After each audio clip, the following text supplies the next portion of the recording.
Okay, so now I will talk about fractional Taguchi analysis. Okay.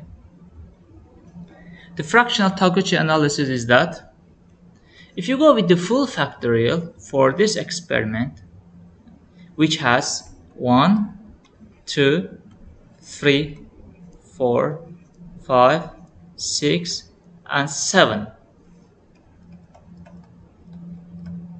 factors, and each factor has 2 levels,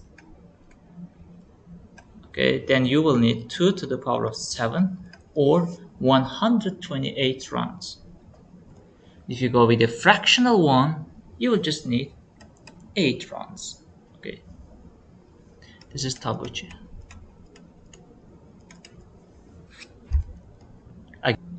Okay, so you can compare now with the full Taguchi. You need 1 to 8 runs, so it becomes as you have 2 levels, 3 factors, which is 8.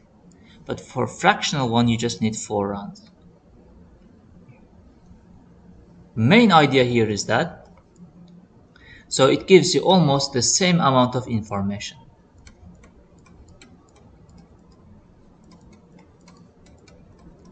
Okay, but you here take 8 runs to finish the experiment, but here you take 4 runs to finish the experiment. But the Taguchi design has 2 properties, which is very important. The first property says that it should be a proper one. So the second one says that it should be an orthogonal one. So I will talk about this in the next slide.